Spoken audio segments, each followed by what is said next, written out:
जी नाज़रीन, वफाकी वज़ीर मनसूबाबंदी असद उमर कौमी असम्बली में इज़हार ख्याल कर रहे हैं, आपको दिखाते हैं। 14 मई से 14 जून लॉकडाउन वाले भारत के अंदर 258% अमवात में इजाफा हुआ। ये नाकाम पॉलिसी है, ये तमाम दुनिया के अंदर नाकाम हो गई। अमेरिका जहां पे एक दिन में 3-3 हजार केस हो रहे थे और दुनिया का अमीर तरीन मुल्क था, वहां पे 42 स्टेट्स ने पाबंदियां खत्म कर दी।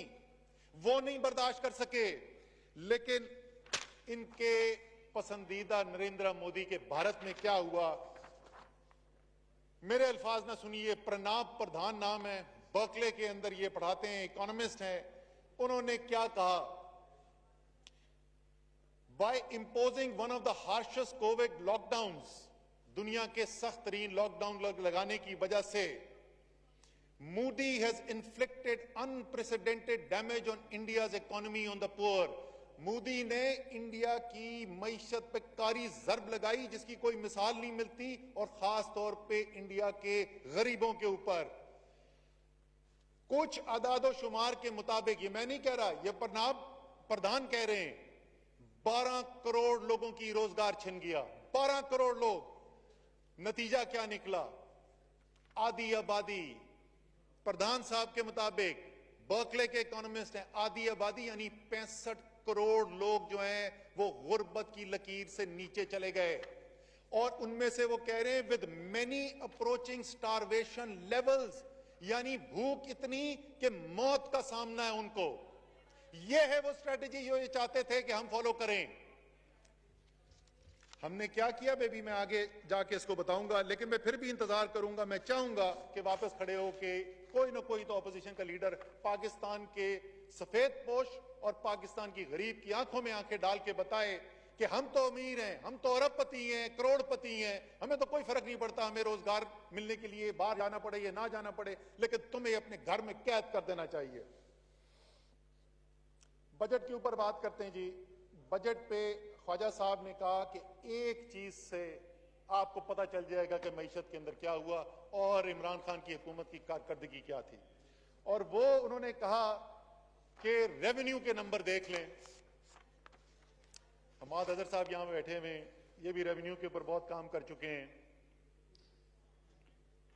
सर जिस वक्त। और इन्होंने क्या कहा, याद करें इन्होंने क्या कहा, 5 साल में 40 से 50% इजाफा किया रेवेन्यू में। ये ख्वाजा साहब ने हमें बताया, ख्वाजा साहब बता रहे हैं, जरूर यकीनन ठीक बता रहे होंगे सर। यहां पर फरवरी के महीने तक कोरोना जो है, आपको याद हो लॉकडाउन जो है वो 23 मार्च को किया गया था। फरवरी के महीने तक पिछले साल से 17% रेवेन्यू के अंदर इजाफा हो रहा था।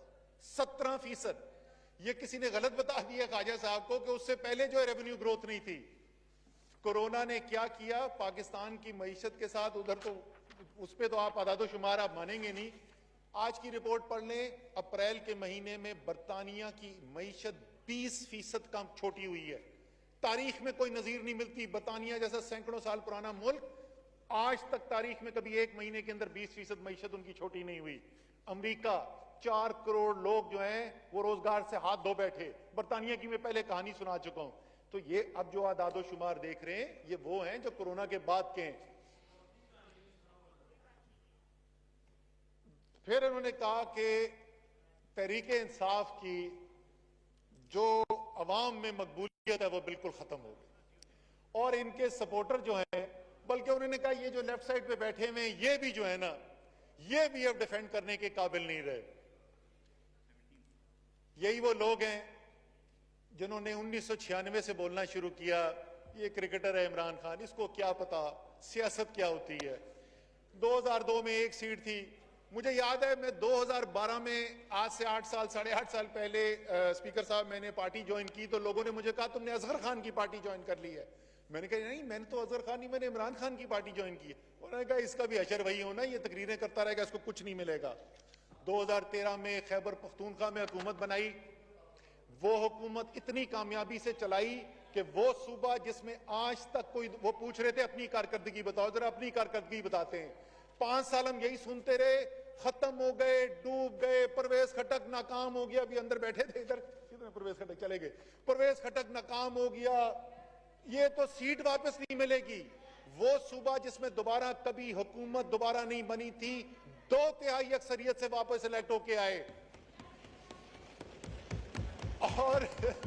और मुझे, अगर मैं खुदा ना खास्ता अगर मैं मुस्लिम लीग नून का मेंबर होता तो मैं तो आज ख्वाजा साहब की तकरीर सुन के डर जाता, क्योंकि ख्वाजा साहब की तारीख ये रही कि ख्वाजा साहब ने एक दिन तकरीर की, ये 2013 के इलेक्शन से पहले। सर जी हौसला पैदा करें, हमने बड़ी 1 घंटे बड़ी बातें सुनी है, हमारे लीडर हैं, बुजुर्ग हैं, आराम से गौर से सुने, हर एक को मौका मिलेगा और तमुल से। ख्वाजा ख्वाजा साहब आसिफ साहब ने भी तकरीर की है, किसी ने नहीं कोई दरमियान में इंटरप्ट किया। आपसे भी मेरी तमाम से गुजारिश है कि जो भी चाहे अपोजिशन से चाहे हुकूमती बेंचों से कोई भी स्पीच करे आप तमुल से सुने। मेरे ख्याल में वो चाहते हैं कि सिर्फ मैं मुस्लिम लीग नून की ना बात करूं, थोड़ा मैं पीपल्स पार्टी की भी तारीख याद दिला दूंगा। ख्वाजा साहब ने तकरीर की जी, उन्होंने कहा ये शौकत खानम पे इल्जामात लगा दिए कि शौकत खानम के अंदर जो फाइनेंशियल जो है वो इंटेग्रिटी नहीं है, वहां पे अवाम का माल। जो हमला किया ख्वाजा साहब ने, उसका नतीजा ये निकला, उसके चंद दिन के बाद रमजान था, रमजान में सबसे ज्यादा पैसा आता है। शौकत खानम की तारीख में लोगों ने सबसे ज्यादा पैसा उस साल दिया। फिर उसके बाद इसी हॉल में इस कुर्सी पे खड़े होके मियां साहब ने तकरीर की, आपकी कुर्सी को एड्रेस किया और उन्होंने कहा हुजूर ये हैं वो जराए। तो ख्वाजा साहब ने कहा यार मियां साहब आप जवाब क्यों देते हैं, ये पनामा तो मसला ही नहीं है अवाम का, हफ्ता और दिन लोग भूल जाएंगे। उस बेचारे को फाय चढ़ा दिया, वो जाली प्लेटें लेके इंग्लैंड बैठा हुआ है।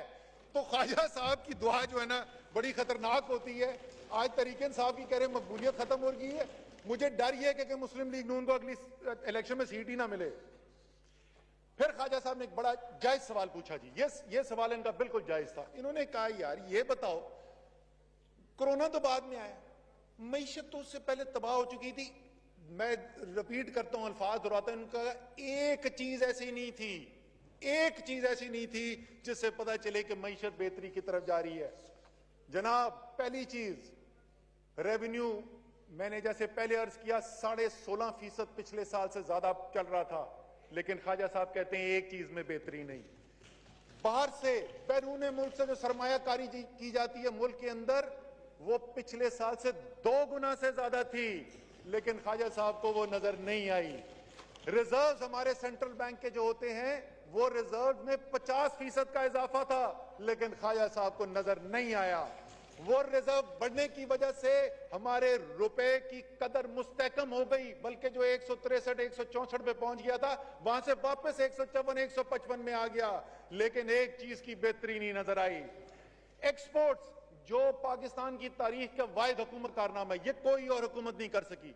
2013 में हुकूमत में आए, जब 2018 में 5 साल के बाद गए तो 2013 से कम एक्सपोर्ट थी।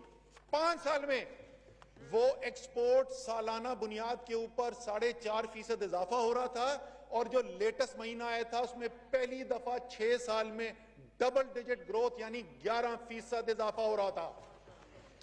जो इंपोर्ट थी, जो बाहर से आता है इधर माल, उसमें कमी हो रही थी। ट्रेड करंट अकाउंट डेफिसिट जो मजमूई खसारा होता है बैरूनी, उसमें 73% बेहतरी नजर आ रही थी, लेकिन ख्वाजा साहब तक खबर नहीं पहुंची। वो एग्रीकल्चर रीढ़ की हड्डी है, 2/3 पाकिस्तान का उससे रिश्ता है। 2.8% इजाफा हुआ इस साल, पिछले साल 0.6% हुआ था। मेरे ख्याल में बात समझ में आ गई होगी। अभी और लंबी फहरिस्त है, मैं और बहुत सारी चीजें बता सकता हूं जो कोरोना से पहले मईशत के इस्तेकाम की गवाही दे रहे थे। मुस्लिम लीग नून की उन्होंने बड़ी लंबी चौड़ी फहरिस्त पढ़ी। मैंने सोचा कि मैं इसका बड़ा टेक्निकल किस्म का जवाब दूं, फिर मैंने कहा छोड़ें जी, क्या टेक्निकल बातों में क्या जाना। मैं सिर्फ आसान सा मुस्लिम लीग नून की जो मईशत थी उसका जो नजरियाती जो असास था वो मैं आपको बता दूं, और वो जो है मिर्जा गालिब के पास से आया था जी। मिर्जा गालिब कहते हैं कर्ज की पीते थे मैं और समझते थे कि हां रंग लाएगी हमारी बादामस्ती एक दिन। कर्जे ले लेके मईशत को उधर ला के खड़ा कर दिया कि अभी हुकूमत नहीं बदली थी, अभी हुकूमत नहीं बदली थी। इन्होंने कहा इसहाक डार की पॉलिसियां मिफ्ता ने चलाई, मिफ्ता ने आते ही सबसे पहले कहा तबाही हो रही है। उन्होंने जाली जो रुपया ऊपर रखा हुआ था उस पॉलिसी को चेंज किया। ख्वाजा साहब कह रहे हैं 50 रुपए गिर गया। ख्वाजा साहब सिर्फ 7 महीने के अंदर दिसंबर से जुलाई 22 रुपया गिर चुका था सिर्फ 7 महीने के अंदर। उसके बाद से तो रुपए की कदर में इस्तेकाम आया है शुरू में गिरने के बाद। फिर जनाब पीएसडीपी की बात की गई, चले वो ज्यादा बड़ी बात नहीं, छोटी में बता देता हूं। किसी ने गलत नंबर दे दिया, काजी साहब को 750 अरब नहीं था, 661 अरब रुपए था पिछले साल। मैं इस साल अभी आता हूं, मैं आखिर आपको असल तो मैं बात इस साल के तरक्याती मंसूबों की बताना चाहता हूं, लेकिन मैं जल्दी जल्दी जवाब दे जाऊं। कौन बाहर से पैसा लेकर आया, बड़ा जबरदस्त सवाल है सर, और मैं इंडोर्स करता हूं ख्वाजा साहब की डिमांड को। बिल्कुल पार्लियामेंट सुप्रीम है, पार्लियामेंट के सामने तमाम हकायक आने चाहिए।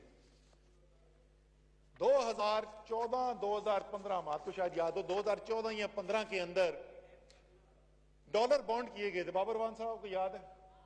5 साल अवाम पूछती रही, यार ये बता दो खुदा का वास्ता ये डॉलर बॉन्ड खरीदे किसने। 5 साल जवाब नहीं आया। बिल्कुल मैं इंडोर्स करता हूं, वो भी फहरिस्त लेके आ जाए जिन्होंने इस वक्त लिए, उनकी भी फहरिस्त लेकर आ जाते, दोनों की फहरिस्त सामने रख लेते। कहते हैं हफीज शेख और उसको रजा बाकर को ईसीएल पे डाल दें। मेरा तो ईसीएल पे से इत्मीनान ही खत्म हो गया। अगर आप खरीद कर जाली प्लेटें दिखाकर, जो लंदन पहुंचते ही प्लेटों से चमचों में कन्वर्ट हो जाती है, ईसीएल से फरार हो सकते हैं, तो वैसे फ्री ईसीएल पे डालने का फायदा क्या। फिर एक और इन्होंने बड़ी खूबसूरत बात की कि जमीन से रिश्ता, और मैं इनका शुक्र अदा करता हूं कि इन्होंने जिन लोगों का जिक्र किया उनमें मेरी भी बात की कि जिनका जमीन से रिश्ता है, ख्वाजा साहब का भी जमीन से रिश्ता है, और वाकई में ये बड़ी अहम चीज होती है। इसलिए मैं एक अपील करना चाहता हूं, और वो अपील जो है वो मेरे जो बाएं बैठे हुए इनके साथ, इनके लिए भी है, और मेरे जो दाएं बैठे हुए उनके लिए भी है। जो भी ऐसा लीडर हो जिसकी जायदादें मुल्क से बाहर हो, जो बीमार पड़े तो मुल्क से बाहर भागे, उस लीडर को फॉलो करना छोड़ दें। मैं भी नहीं फॉलो करूंगा, आप भी ना फॉलो करें। बहुत जरूरी, जमीन से रिश्ता बड़ा जरूरी है। दोहरा इंसाफ की बात की गई, दोहरे इंसाफ की बात की गई। वाकई में यह सवाल बड़ा वैलिड है। अगर दोहरा इंसाफ है तो बड़ा जुल्म है, तो नहीं होना चाहिए। अगर वही सुप्रीम कोर्ट इमरान खान को बुलाता है और उससे बोलता है कि यार तुम पब्लिक ऑफिस होल्डर तो कभी जिंदगी में नहीं रहे हो, ना तुम्हारी कोई बड़ी कंपनी है, ना तुम्हारे पास कोई बड़े बड़े अकाउंटेंट्स थे, लेकिन 8 महीने उससे सवाल पूछता रहता है, अच्छा ये बताओ जो तुम पैसा बाहर से पाकिस्तान लेके आए थे, पाकिस्तान से बाहर नहीं लेके गए थे, जो तुम बाहर से पाकिस्तान पैसा लेके आए थे वो कैसे लाए थे, किस अकाउंट से आया था। अच्छा तुम्हारे पास फ्लैट था, कब खरीदा था, 1973 में, 1983 में खरीदा था, 1983 में कैसे खरीदा था, उसकी रसीदें ला के दो, अपने टैक्स रिटर्न बताओ। उस आदमी ने 8 महीने जवाब देता रहा।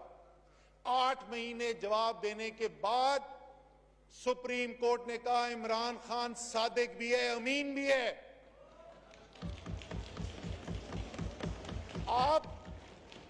आप यहां पे इस कुर्सी पे खड़े होते हैं और कहते हैं हुजूर ये हैं वो जराए, और जब पहुंचते हैं आप सुप्रीम कोर्ट तो आप बोलते हैं वो तो ऐसी खाली कागज से मैंने दे दिया, आप सीरियस क्यों लेते हैं। आप वहां कतरी खत लहराने शुरू कर देते हैं।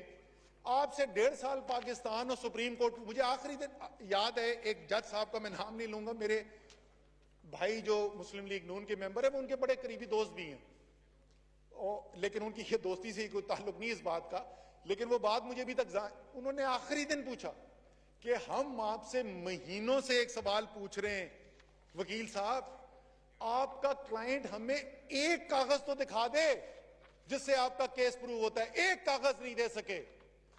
सर ये दोहरा मेयार नहीं है, ये एक ही मेयार है। जो सच की बात करता है, जो सवाल का जवाब सीधा देता है, उसको सुप्रीम कोर्ट सादिक और अमीन कहता है, और जो राय फरार इख्तियार करता है उसको सुप्रीम कोर्ट जो है वो फिर गॉडफादर से तशबीह देता है। दोहरे मेयार की बात नहीं है, ये एक ही मेयार है। नैब बड़े लंबी फहरिस्त सुनाई गई, जाहिर है कोई खुशी की बात नहीं है। अगर कोई भी ऑनरेबल मेंबर यहां का नैब की जद में आता है, जेल में जाता है, तो ये कोई खुशी की बात नहीं है। मेरे ख्याल में बुल्ले शाह ने कहा था दुश्मन मरे तो खुशी ना करिए, सजना भी मर जाना। ये कोई खुशी की बात नहीं है। लेकिन सर मेरे दो मासूमाना सवाल हैं, वसीम बदामी से चुराया हुआ जुमला, मासूमाना मेरे दो सवाल है। क्या नैब का कानून जिसके तहत ये सारी कार्रवाई की जा रही है, क्या इस कानून को बनाने में तहरीके इंसाफ का कोई हिस्सा था, या ये तमाम कानून जो बना हुआ है ये इस तरफ बैठे हुए लोगों का बनाया हुआ है? दूसरा मासूमाना सवाल, जो नैब के इदारे को चला रहे हैं, क्या वो इमरान खान का अपॉइंटी है? क्या वो तहरीके इंसाफ का लगाया हुआ बंदा है, या इस तरफ बैठे हुए वजीर आजम उस वक्त के और उस वक्त के लीडर ऑफ ऑपोजिशन की अपॉइंटी हैं? कानून आपका है, उस कानून को नाफिज करने वाला आपका अपॉइंटेड है, और इल्जाम डालते हैं इमरान खान के ऊपर। अपने अमाल का खुद जवाब दें, इमरान खान के पीछे छुपने की कोशिश मत करें।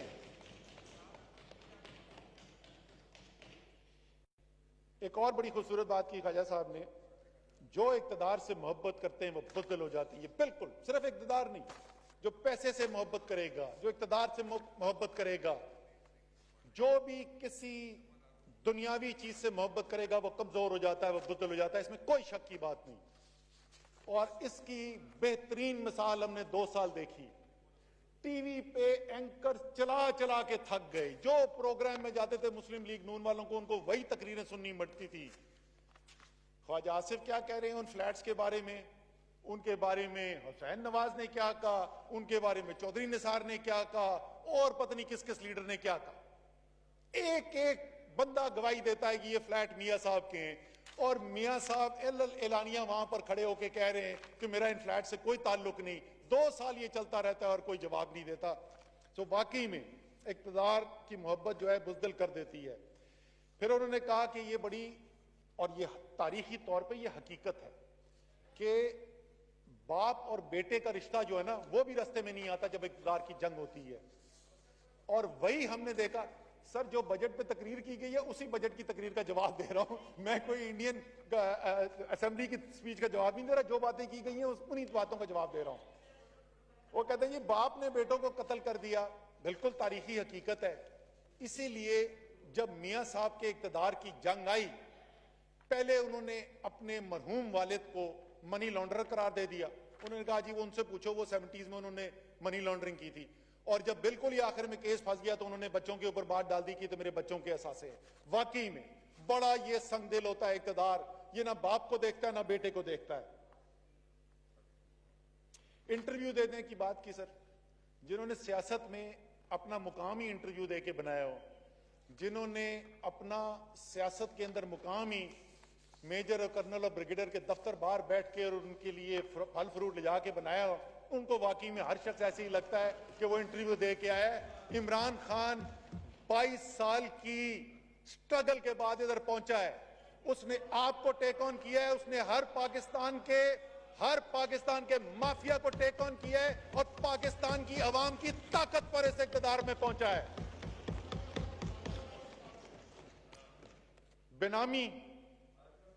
बेनामी वो भी आपकी अपॉइंटमेंट्स हैं सारी। यार अपनी अपॉइंटमेंट का मलबा हम पे ना डालो यार।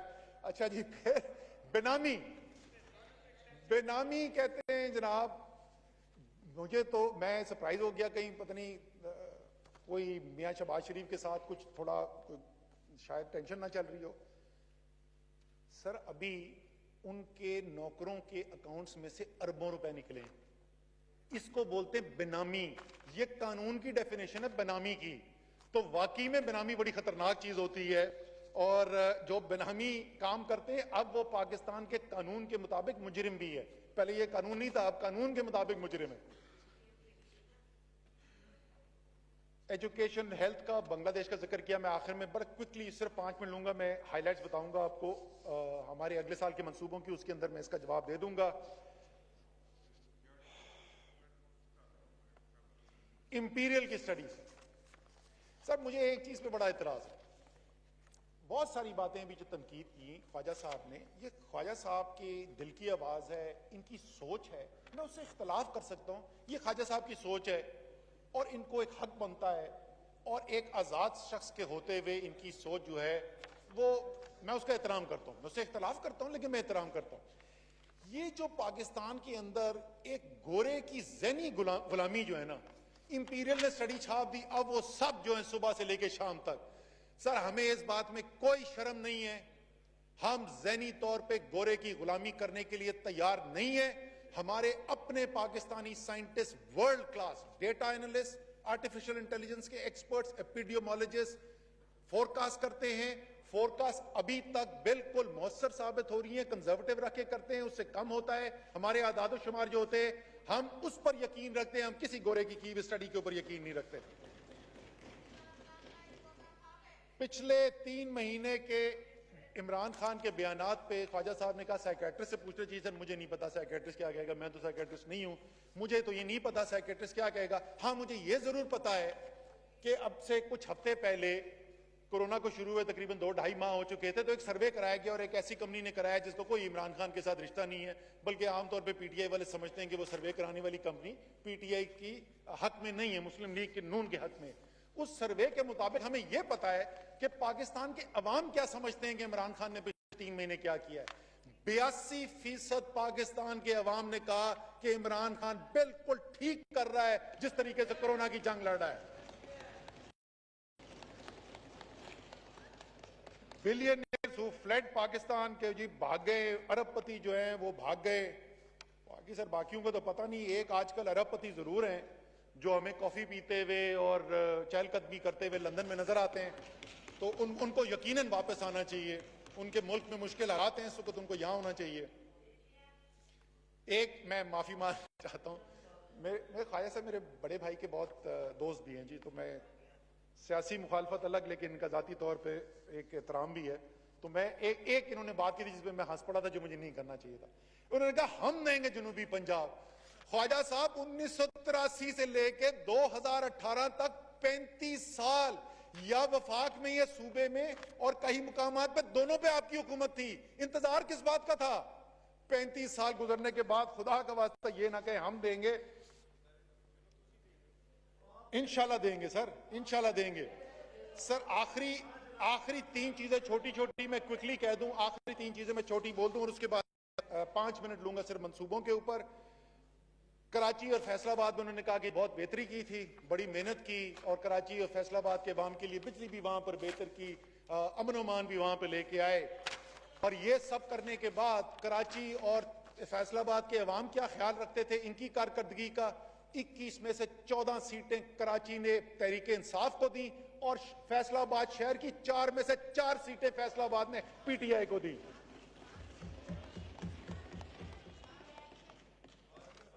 आखिरी जनाब 2 चीजें, 11 आईपीपीज उन्होंने कहा सेम टर्म्स एंड कंडीशन पे साइन की जो मुस्लिम लीग नून की हुकूमत की पॉलिसी थी।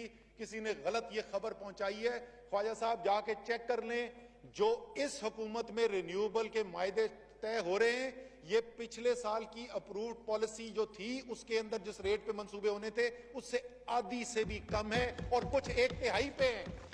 और आखिरी बात, कट्टे चूजे, सर कट्टे चूजे हम भी समझते थे वो बड़ी चीज नहीं होती, लेकिन ये भी पिछले 1 महीने के अंदर हमें पता चला, चंद हफ्तों के अंदर, कि कट्टे चूजों से तो शहबाज शरीफ साहब अरबपति बन गए, तो अब तो हम सब पाकिस्तान के अवाम कट्टे चूजे मांग रहे हैं। सर मैं बिल्कुल क्विकली स्पीकर साहब आपकी मैं गिन रहा हूं 25 मिनट, अभी मेरा ख्वाजा साहब से आधा भी नहीं टाइम हुआ। मैं खैर मुझसे बहुत सीनियर भी है, इनका ज्यादा हक भी बनता है ज्यादा टाइम लेने का। 2020-21 सर जो तरक्याती मंसूबे हैं उनकी मैं हाईलाइट्स आपको बताना चाहता हूं। 650 अरब रुपए का जो पीएसडीपीएस, उसकी कुछ हाईलाइट्स मैं आपको बता दूं। पहली बात तो ये तालीम और सेहत की बात की थी ख्वाजा साहब ने, तो इनको खुशी होगी ये सुन के कि तालीम और सोशल सेक्टर जो है जिसमें सबसे बड़ी 2 शोबे जो हैं वो तालीम और सेहत हैं, उसका बजट पिछले साल में टोटल पीएसडीपी का, मजमूई पीएसडीपी का 29% था, इस साल वो 38% कर दिया गया है। तालीम के ऊपर सर हायर एजुकेशन, जाहिर है नीचे तो एजुकेशन सूबों के पास है, हायर एजुकेशन की आपको अच्छी खबर बता दें स्पीकर साहब, इस साल जो हायर एजुकेशन कमीशन ने अपनी डेवलपमेंट एक्सपेंडिचर किया है वो पाकिस्तान की तारीख का सबसे बड़ा तरक्याती अखराजात हैं 1 साल के अंदर, और जो सेकंड हाईएस्ट था पाकिस्तान की तारीख में उससे 50% ज्यादा। इससे पहले 18 अरब रुपए 1 साल में सबसे ज्यादा था, इस साल 28 अरब रुपए के तरक्याती मंसूबे किए हैं हायर एजुकेशन कमीशन ने। इसी तरीके से अगले साल 25% मजीद इजाफा करने जा रहे हैं और 28 अरब से बढ़ा के 35 अरब के ऊपर लेके जा रहे हैं। तो तालीम, बिल्कुल मैं इनके साथ हूं, तालीम के ऊपर पूरी तवज्जो, यानी 2 साल के अंदर हम दुगनी कर देंगे हायर एजुकेशन की डेवलपमेंट स्पेंडिंग। दूसरी चीज सेहत। सर, सेहत के डायरेक्ट मंसूबे जो हैं वो तो 14 अरब रुपए के हैं। उसके अलावा हमने 50 अरब रुपए के मंसूबे रखे हैं मैचिंग ग्रांट के ऊपर सूबों से। तमाम सूबों से बात हो गई है, सिंध की हेल्थ मिनिस्टर से भी मेरी बात हो गई है, पंजाब की हेल्थ मिनिस्टर से, केपी की हेल्थ मिनिस्टर से और बलूचिस्तान के चीफ मिनिस्टर से। इंशाअल्लाह ताला 50 अरब रुपए, ये सेहत का जो निजाम जो इस वक्त आपको कमजोर नजर आ रहा है, ये बिल्कुल उन्होंने ठीक बात की कि ये इसमें बड़ी से तेजी से इजाफे की जरूरत है, क्योंकि ये 30 साल 40 साल से निगलेक्टेड सेक्टर रहा है जिसकी कीमत आपको इस वक्त नजर आ रही है। तो अगले साल मजमूई तौर पे सेहत के अंदर डेवलपमेंट प्रोजेक्ट्स पे वफाकी हुकूमत 65 अरब रुपए खर्च करेगी, यानी कि ये 5 गुना ज्यादा होगा उस अखराजात से जो पिछले साल थे, 5 गुना इजाफा। स्पेशल एरिया सर, मुझे बहुत खुशी है, दिल से इस बात की खुशी है, मक्सी साहब इधर बैठे हुए हैं, जुबैदा जलाल बैठी हुई हैं, सबसे ज्यादा एलोकेशन फेडरल पीएसडीपी के अंदर जिन मंसूबे के ऊपर हो रही हैं वो बलोचिस्तान के अंदर हो रहे हैं। सबसे ज्यादा शेयर इस वक्त बलोचिस्तान का है। हमारे जो साबका कबायली जिले हैं जी, वो आजाद कश्मीर, गिलगित बल्तिस्तान, खुसूसी तौर पे 100 अरब रुपए रखे गए हैं यहां पे तरक्याती मंसूबों के लिए। कराची पाकिस्तान का सबसे बड़ा शहर, पाकिस्तान को सबसे ज्यादा रेवेन्यू देने वाला शहर, मुल्क को चलाने के अंदर कलीदी किरदार अदा करने वाला शहर, खुसूसी तवज्जो का हकदार है। सबसे ज्यादा पानी की कमी है। K4 के मंसूबे के लिए मैक्सिमम जितनी मेरे पास लीगल लिमिट थी हमने वो डाल दी है। सिंध हुकूमत के पास टेक्निकल कमेटी का पैसा रिपोर्ट रखी हुई है। मैंने NEC मीटिंग में भी अपील की थी, सिंध चीफ मिनिस्टर से दोबारा अपील करता हूं, नवीद कमर साहब से भी रिक्वेस्ट करूंगा कि वो उनसे बात करें, ये भी कराची में रहते हैं। जितनी जल्द सिंध हुकूमत से हमारे पास उनकी फाइनल रिकमेंडेशन आ जाएगी, K4 के मंसूबे को इंशाअल्लाह ताला से इनके साथ मिलकर शुरू भी करेंगे और मुकम्मल भी करेंगे। KCR कराची का 30 साल पुराना डिमांड, सुप्रीम कोर्ट के फैसले से वो, क्योंकि सिंध हुकूमत उस पर कार्रवाई नहीं कर रही थी, वफाक के पास आ गया है। इस साल के तरक्याती बजट में उसका पहला फेज शामिल कर दिया गया है। इंशाअल्लाह ताला कराची के अंदर KCR मुकम्मल करके दिखाएंगे। ग्रीन लाइन का मंसूबा जो पहले से इंप्लीमेंट हो रहा है, ग्रीन लाइन के मंसूबे को मुकम्मल करने के लिए पूरे फंड्स रख दिए गए। इस माली साल के अंदर इंशाल्लाह ग्रीन लाइन मुकम्मल हो जाएगी। Combined effluent treatment plant, sewage का बहुत बड़ा मसला है कराची के अंदर। ये सिंध गवर्नमेंट से आया था प्रपोजल, हमने उसके लिए पैसे रखे हैं, वफाकी बजट के अंदर वो पूरा करेंगे। सीपेक के ऊपर बात की गई कि सीपेक को नजरअंदाज किया जा रहा है। अगले साल स्पीकर साहब आपको खुशी होगी कि 77 अरब रुपए सीपेक के मंसूबों को आगे बढ़ाने के लिए मुख्तस किए गए हैं। सबसे बड़ी चीज, अल्लाह ताला शेख रशीद को जल्द सेहतयाब करे। बड़े दिल से जी वो ML1 के लिए मेहनत करते हैं, बार बार मेरे साथ फॉलो अप करते हैं। शेख साहब घर पे सुन रहे होंगे, उनको भी खुशी है, मुझे भी खुशी है। ML1 हकीकत बनने जा रहा है, अगले साल से उसके ऊपर काम शुरू हो जाएगा। योब कुचलाक रोड, यारिक योब, फिर हमारी बुरहान हकला रोड, ये जो बड़ी सड़कें हैं सीपेक की, इनके ऊपर काम जारी रहेगा। लाहौर मटियारी ट्रांसमिशन लाइन मुकम्मल की जाएगी। इस साल जो है हब चाइना का 1320 मेगावाट का प्लांट और एंग्रोथर का 660 मेगावाट का प्लांट, 2000 मेगावाट की नए बिजली के मंसूबे सीपेक के मुकम्मल हुए हैं।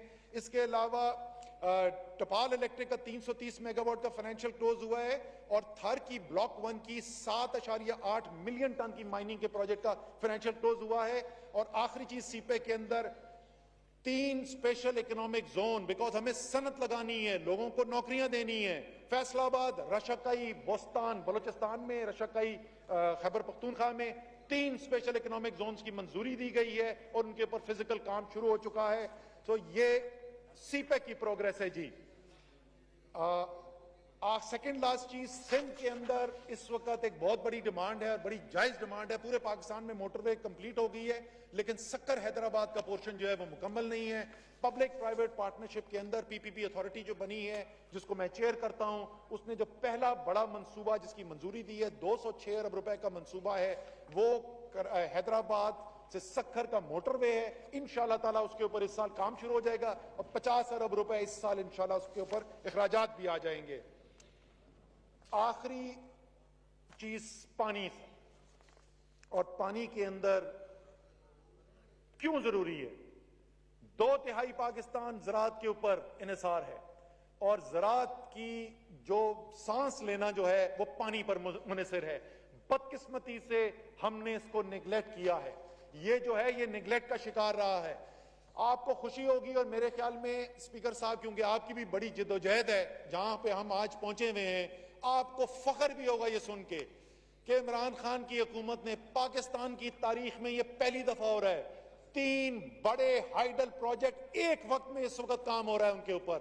ये कभी पाकिस्तान की तारीख में नहीं हुआ।